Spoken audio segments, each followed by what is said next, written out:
Friends மக்களே வணக்கம்பா. ரொம்ப முக்கியமான ஒரு மேட்ரு. என்னம்மா நீங்க இப்படி பண்றீங்களேம்மா, என்னம்மா நீங்க இப்படி பண்றீங்களம்மா சொல்ற மாதிரி ஒரு பெரிய சம்பவம் தான் வந்து நடந்திருக்கு. என்னன்னா அண்ணனுடைய மேட்ரு வந்து ஊர் ஃபுல்லா எல்லாரும் பேசிக்கிட்டு இருக்காங்க. முட்டு கொடுக்க முடியாத அளவுக்கு வந்து தன்னுடைய ரசிகர்கள் வந்து தாங்கிட்டு இருக்காங்க. நேற்றைய தினம் அவர் நடந்துகிட்ட அந்த ஒரு ஒரு கூட்டம் இருக்கு இல்லையா, மகளிர் தின கொண்டாட்டம் சொல்லி ஒரு கூட்டம் வச்சு அதில் மகளிருக்கான ஏகப்பட்ட திட்டங்கள் அறிவிச்சிருப்பாரு. அதை பற்றி நம்ம முன்னாடியே பேசியிருப்போம். அதை பற்றி 4-5 விஷயங்கள் சொல்லியிருப்போம். அதுலேருந்து உங்களுக்கு என்ன தெரிஞ்சதோ அது நீங்கள் கமெண்ட்ல சொல்லியிருக்கீங்க. வாழ்த்துக்கள் எல்லாம் சொல்லிக்கலாம். ஆனால் இன்னொரு பக்கம் எங்கள் அண்ணன் பேசுனது, அவர் நடந்துகிட்ட இந்த செயல், இது எல்லாத்துக்கும் மேலே அதுக்கு ஒரு கடும் எதிர்ப்பு லட்சுமி ராமகிருஷ்ணன் மேம் தெரிவிச்சிருக்காங்க அப்படின்னு சொல்லி எல்லாரும் வந்து சேனல்லாம் வந்து மாற்றி மாற்றி போட்டிருக்காங்க. அப்படி வந்து போடுறது வந்து பெரிய தப்பு வந்து, அதனால் அதை சொல்லிக்கணும் அப்படின்றதுக்காக தான். ஏன்னா அந்த அம்மா வந்து அவங்க நார்மலாக ஒரு நல்ல நடிகராக, ஒரு நல்ல அன்பானவராக, நல்ல மென்மையானவராக தான் அந்த அம்மாவுக்கு வந்து, அதாவது லட்சுமி ராமகிருஷ்ணன் அம்மா சொல்கிறாங்க இல்லையா, அவங்களுக்கு அவரை தெரியும். இப்படி இருக்கக்கூடிய அவரை வந்து நீங்கள் வந்து இந்த மாதிரி போர்ட்ரேட் பண்ணுறதோ, அவங்க வந்து எதிர்த்து கேட்டதாவோ எதிர்த்து பேசினதாவோ நீங்கள்லாம் சொல்கிறத வந்து பெரும் அபத்தமான ஒன்று அப்படின்னு சொல்லியிருக்காங்க. அவங்க என்ன சொல்கிறாங்க அப்படின்னா, இதுக்கு முன்னாடி அவங்க ஏதோ ஒரு மேடையில் வந்து போய் பேசியிருக்காங்க. பேசின சில விஷயங்கள் எல்லாமே விஜய்க்கு இன்னைக்கு இருக்கக்கூடிய அந்த விவாகரத்து மேட்டராக இருக்கட்டும், இல்லை வேற ஒரு நடிகையோடு இருக்கக்கூடிய தொடர்பாக இருக்கட்டும், இது எல்லாமே வந்து அதுக்குள்ளே ரிலேட் ஆகி வர்றதுனால அவங்க வேற எங்கேயோ பேசினதை தூக்கி இதோட கனெக்ட் பண்ணி விட்டுட்டாங்க. அது அவங்களுக்கு வந்து கொஞ்சம் ஹேட் ஆயிடுச்சு. அது தொடர்ந்து பரவலாகி வந்ததுனால அவங்களுக்கு வந்து டக்குன்னு ஏதோ ஞாபகம் வந்துருச்சு போல. இல்லை இது வந்து நான் அப்படி எதுவும் போட கிடையாது அப்படின்னு சொல்லி நீங்கள் ட்விட்டரில் தெளிவாக அவங்க மட்டும் எக்ஸாலத்தில் போட்டு வச்சிருக்காங்க. இதெல்லாம் வந்து அவர் பேசியிருக்காரு. அதை பற்றிலாம் நான் எதுவுமே பேச கிடையாது. நான் வந்து அவருக்கு மென்மையானவர், இந்த மாதிரியான ஒரு மனிதர், ஒரு நல்ல மனிதர், சக நடிகராக தான் எனக்கு தெரியும். அதனால நான் அவரை குறித்து எந்த விதமான ஒரு விஷயமும் நான் பேசலை அப்படின்றத ரொம்ப தெளிவுபடுத்திக்கிட்டாங்க. அப்படி யாரும் பரப்பாதீங்கன்றதையும் அதிலேயே சொல்லிக்கிட்டாங்க. இன்னொரு முக்கியமான ஒன்று, இப்போ இந்த மேட்ரு போயிட்டு இருக்கும் போதெல்லாம் நான் ஒரு வீடியோவில் பேசும்போது கூட சொல்லியிருந்தேன், என்னன்னா இவங்க வேற இந்த கம்ப்ளைண்ட் பண்ணுறதுக்கு அங்கே போயிடுவாங்களோ அப்படின்ட்டு. ஏன்னா முன்னாடி தனியார் தொலைக்காட்சி ஒன்றில் வந்து ஒரு மிகப்பெரிய பிரபலமான ஒரு டாக் ஷோ அப்படின்னு சொல்லலாம், ஒரு நிறைய டிவி ஷோஸ், பயங்கரமான ஷோ, அதுக்காக இருந்த ரசிகர்கள் எல்லாமே தெரியும். அப்படிப்பட்ட ஒரு ரசிகர்கள் இவங்களுக்காக இருந்தாங்க. அது ஸ்க்ரீன்லேயே வரும் உங்களுக்கு.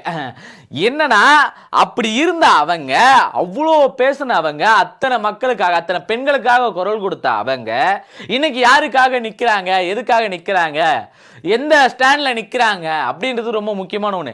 எந்த இடத்துலையும் பயப்படாமல் அவங்களை கண்டு வர மாதிரி இருப்பாங்க, எதிர்ப்பாங்க, பயப்படுவாங்க. ஆப்போசிட்டில் இருக்கவங்க எப்படி கூட்டின்னு வருவாங்கன்னே தெரியாது. நிறைய பேர் அதை செட்டப்பு அப்படிலாம் கூட சொல்லியிருந்தாங்க. எப்படி இருந்தாலும் அவங்களுடைய படங்கள் மூலயமா கூட ஒரு ஃபெமினிசத்தோடைய கருத்துக்களை வந்து முன்னேற்றினாங்க. ஃபெமினிசமாக வந்து முன்னாடி நின்றுட்டு இருந்தாங்க. அப்படி இருந்த இந்த அம்மா இன்னைக்கு இவர் அண்ணன் விஜயை பார்த்து பயந்துட்டாங்களா அப்படின்றது ஒரு பெரிய கேள்விக்குறியாக வந்து நிற்குது. ஏன்னா அங்கே பரப்பப்பட்ட தகவல் இருக்குது, அது உண்மை பொய்ன்றதை தாண்டி இவங்க எல்லாரோடைய குடும்பத்தை எடுத்து பேசுகிறாங்கல்ல, அங்கே வர குடும்பங்கள் எல்லாமே பாருங்கள் ரொம்ப பாதிக்கப்பட்ட குடும்பமாக இருக்கும். அவங்களுக்கு எங்கே போகிறதுனே வந்து தெளிவில்லாமல் இருக்கும், சட்டத்தை எப்படி அணுகிறதுன்னு தெரியாமல் இருக்கும். இப்படி இருக்கக்கூடிய குடும்பங்களை வந்து டிவி எதிர்க்க உட்கார வச்சு அவங்களுக்கான பிரச்சனைகளை பேசி தீக்கிறாங்க. அதோடைய முக்கிய காரணமாக என்ன இருக்குது அப்படின்னு பார்த்தீங்கன்னா, ஓகே இதே மாதிரி தெரியாதவங்க வேறு யாருன்னா பார்த்து தெரிஞ்சுப்பாங்க அப்படின்ட்டு. இன்னொரு அந்த கிராமத்து சைடில் இருக்கக்கூடிய இந்த இதால பாதிக்கப்பட்ட பல பெண்களுக்கு வந்து இவங்க பெரிய முன்னுதாரணமா இருந்தாங்க. இவங்க கிட்ட போய் சொன்னா நம்ம பிரச்சனை தீர்ந்துருப்பா அப்படின்னு நம்பிக்கையோட இருந்த பெண்கள் நிறைய பேர் இருக்காங்க. இன்னைக்கும் பல பேர் அதை நம்பிக்கிட்டு இருக்காங்க. உட்காந்து பாரு என்னெல்லாம் பண்றாங்க, அந்த அம்மா எவ்வளவு அழகா எடுத்து கேட்குது பாரு அப்படின்னு சொல்லியிருந்தாங்க. இன்னைக்கு நான் கேட்கிறேன், எம்மா உங்க எதிர்க்க வந்து அவங்க யாரு சங்கீதா அக்கா வந்து உட்காந்து இந்த மாதிரி அவர் தான் பண்றாரு, எனக்கு என்கிட்ட இதுக்கெல்லாம் ஆதாரம் இருக்கு, கோர்ட்ல போன இந்த ரசிகர்கள் எல்லாரும் என்ன அடிக்கிறாங்க, என்னை வந்து ஆபாச வார்த்தைகளால் அபியூஸ் பண்றாங்க அப்படின்னு சொல்லி அவங்க தொடர்ந்து சமூக வலைதளங்களில் முழுக்க அபியூஸ் பண்ணிட்டு இருக்காங்க அப்படின்னு அவங்க வந்து சொன்னாங்கன்னா உங்களுடைய குரல் என்னவா இருக்கும்? இது இப்போ மட்டும் நடக்கிறது கிடையாது.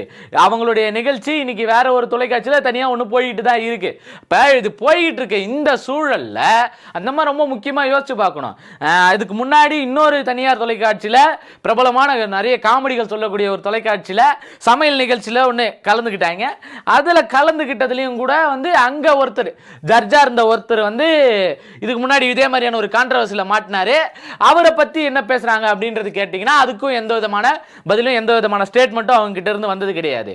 ஏழப்பட்ட குடும்பம், இல்லை ஒன்றும் தெரியாத குடும்பம், எங்கேயும் போகாத குடும்பம், அவங்களுக்கெல்லாம் பேசுகிற நீங்கள் அவங்க கிட்டலாம் பேச தைரியமும் திராணியும் இருக்கிற உங்களுக்கு ஏன் இவங்களை இந்த பிரபலம் சொல்லக்கூடிய வட்டாரத்தில் இருக்கக்கூடிய இவங்க பண்ணக்கூடிய இந்த தவறுகள் இருக்குல்ல, அதுக்கு அவங்க பதில் கொடுக்காமலையும் அதுக்காக பாதிக்கப்படுற பெண்கள் சைடு இருக்குல்ல, அவங்க போராடிக்கிட்டு இருக்காங்கல்ல, அவங்களுக்காக நிற்கணும்னு ஏன் தோணலை உங்களுக்கு? ஏன் அவங்களுக்கெல்லாம் அவங்களே நின்றுப்பாங்க. சரி, அவங்களுக்காக அவங்க நிற்கிறாங்க, நிற்கிறத தாண்டி இந்த சமூக வலைதளங்கள் போட்டு புரட்டி எடுக்குதுல்ல அவங்களெல்லாம், அப்போ மட்டும் சரி ஆண்கள் எடுத்துப்போமே, அந்த ஆண் தவறு பண்ணதுக்கு எல்லாருக்கும் எவ்வளோ கேட்டிருப்பீங்க, எவ்வளோ பேசியிருப்பீங்க. அறிவில்லை நீங்கள் எத்தனை வாட்டி கேட்டிருப்பீங்க. அப்படி கேட்ட உங்களுக்கு இவங்களை பார்த்து கேட்கறதுக்கு ஏன் வரல, தைரியம் வரல? நீ வாய மூடிடி வந்து அட்வைஸ் பண்ணிட்டு ஒத்த ரோசா பிள்ளைய ரொம்ப அற்புதமா வளர்த்திருக்கம்மா.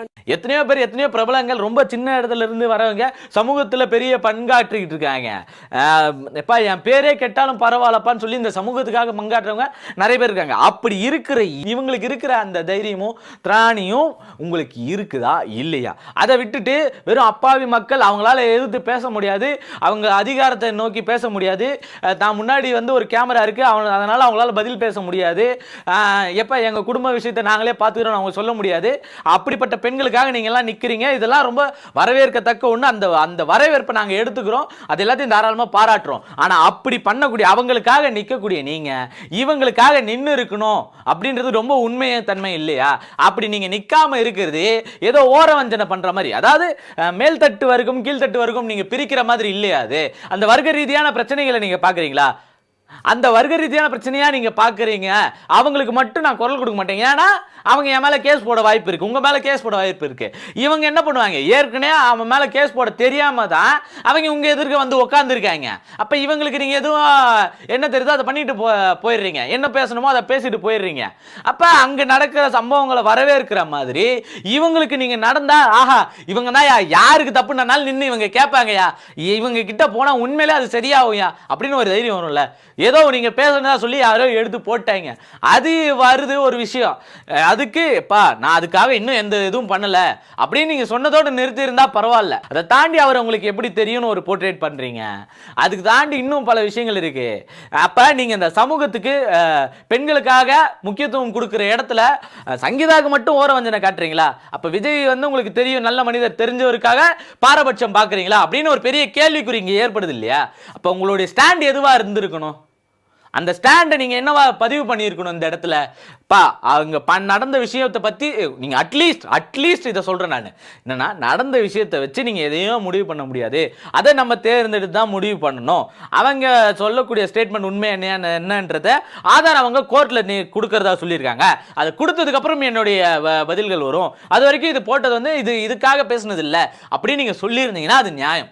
அதை கூட நம்ம ஏதோ ஒரு வகையில் ஏற்றுக்கலாம். ஏன்னா எல்லாருக்காகவும் எல்லா மக்களுக்காகவும் நிற்கிற நீங்கள், அவங்கள வந்து இன்னைக்கு ஊரே பார்க்குற மாதிரி செய்கிற நீங்கள், உங்களுக்கு பின்னாடி ஒரு பெரிய டீம் வேலை பார்க்குது. அந்த டீம் நாங்கள் இருக்கோம், எங்கள் டீம் இருக்குது, நீ தைரியமாக வாமான்னு சொல்கிறீங்கல்ல, அப்படி சொல்லக்கூடிய தைரியம் ஏன் இல்லை? நேற்றைய தினம் அவங்களுக்கு என்ன மகளிர் தினம் கொண்டாட போயிட்டாரு, இன்னொரு பக்கம் கேஸ் அவரு என்னன்னு நீலாங்கரை வீட்டில் என்னை தங்க விட மாட்டுறாரு, எனக்கு அங்கே தான் வந்து லண்டனில் தான் எனக்கான குடியுரிமை இருக்குது, அப்படி நான் இங்கே இருக்குன்னா எனக்கு இங்கே ஒரு பாதுகாப்பான சூழ்நிலை வேணும் அப்படின்னு சொல்லி தான் புருஷ வீட்டில் போய் இருக்கிறதுக்கு உங்கள் நிகழ்ச்சியில் நாங்கள் எத்தனையோ நிகழ்ச்சியில் பார்த்துருக்கோம். போய் கதவை உடச்சிருவீங்க, இட்டுன்னு போய் வீட்டு உள்ள விட்டுட்டு வந்துடுவீங்க. இப்போ இப்படியெல்லாம் பண்ணக்கூடிய நீங்கள் ஏன் இவங்களுக்கு மட்டும் அதை பண்ணலை? இவங்களுக்கு அது பண்ணியிருந்தீங்கன்னா எப்பேற்பட்ட அதிகாரத்தில் இருக்கிறவங்களும் இவங்களால கேட்க முடியும்பா. இவங்க அந்த அளவுக்கு பவரான ஒருத்தவங்க, யாரையும் விட்டு வைக்க மாட்டாங்க. அப்படி இன்னும் தைரியம் உங்க மேல அதிகமாக வரும்ல, இன்னும் நம்பிக்கை அதிகமாக வரும்ல, நீங்க நிற்கக்கூடிய ஸ்டாண்ட் இன்னும் பயங்கரமா இருக்கும் இல்லையா? அப்ப இப்படிப்பட்ட இடத்துல இருந்து நீங்க நிக்கிறீங்களா அப்படின்னு கேட்டா பெரிய கேள்விக்குறி எழுப்பி விட்டுறீங்க. அப்போ ஒரு பக்கம் பாரபட்சம் பாக்குறீங்க அப்படின்றது பெரும் அவல நிலையை குறிக்குது. அந்த அந்த சங்கீதாவுடைய அவல நிலையை இங்கே படம் போட்டு காட்டுது. அப்படி இருக்கக்கூடிய நீங்கள் இத்தனை பேருக்கு நன்மை செஞ்ச நீங்கள் சங்கீதாவுக்கும் பார்த்து நன்மை செஞ்சீங்க அப்படின்னா, ஏன்னா அவங்க கூட மட்டும் நீங்கள் நடிக்கல, அடுத்தடுத்து நிறைய பேர் கூட நடிச்சிருக்கீங்க.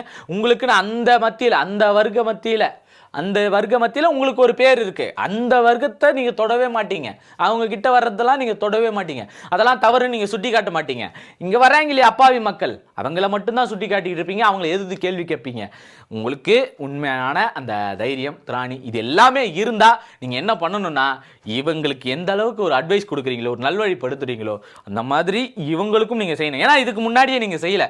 அதுவும் இங்கே கண்டிக்கத்தக்கதாக தான் ஒன்று இருக்குது. நீங்கள் பார்த்துருக்கணும், பேசணும் அப்படின்றது. ஏன்னா உங்கள் மேலே அவ்வளோ பெரிய நம்பிக்கைகள் வச்சுருக்காங்க. அவ்வளோ மக்கள் உங்களை நம்பி எப்பா நமக்கு ஏதோ ஒன்றா அவங்ககிட்ட போய் நின்னாப்பா கேட்கலாம்ப்பா அப்படின்ட்டு. இங்கே பல்வேறு தளங்களில் இன்றைக்கி ரொம்ப கொடூரமான ஒரு விஷயம் என்னென்னா, அவங்க வந்து சங்கீதா அவர்கள் என்ன சொல்கிறாங்க அப்படின்னா, எனக்கு தங்குறதுக்கு வீடு இல்லை, வீடு வேணும்னு கேட்டு நிற்கிறது, அவர் என்ன தங்க விடணும்னு கேட்கறது ஒரு முக்கியமான ஒரு விஷயம். இன்னொன்று, இங்கே சமூக வலைதளங்கள் இவ்வளோ பிரச்சனை போயிட்டு இருக்கு, அவங்க வீட்டில் இவ்வளோ பிரச்சனை போயிட்டு இருக்கு. இந்த பிரச்சனை போயிட்டு இருக்கும்போது அவரு போய் ஜாலியாக ஊர் சுற்றின்னு இருப்பார். இது ஒரு பக்கம். அவங்க அதுவும் யார் மேலே குறை வைக்கிறாங்களோ, எந்த நடிகைன்னு சொல்கிறாங்களோ அந்த நடிகை கூடயே போய் சுற்றிக்கிட்டு இருப்பார். அது ஒரு பக்கம். இதெல்லாம் நடந்தாலும் மகளிர் தினத்தன்னைக்கு அவர் போய் என்ன பேசுவார் அப்படின்னா, அதெல்லாம் ஒர்த்தே இல்லை அப்படின்னு பேசுவார். அந்த விஷயம்லாம் ஒர்த்தே இல்லைன்னு. அங்கே கண்ணீருக்கு கமலையம்மா என்னை வீட்டில் தங்க விட மாட்டுறாருன்னு ஒரு அம்மா பேசிக்கிட்டு இருக்கிறது ஒர்த்தே இல்லைன்னு ஒருத்தர் பேசுவார். இது குறித்து நீங்கள் பேசுகிறீங்கன்னு ஒரு தவறான தகவல் வருது. அந்த தகவலை எதிர்க்கிற நீங்கள் அவர் பண்ணது தப்பு சரின்னு பேச மாட்டீங்களா? அது அப்படியே மென்மையான பக்கம், சேஃப் ஜோன்லேயே இருந்துக்கிறதா இதுக்கு பேர்?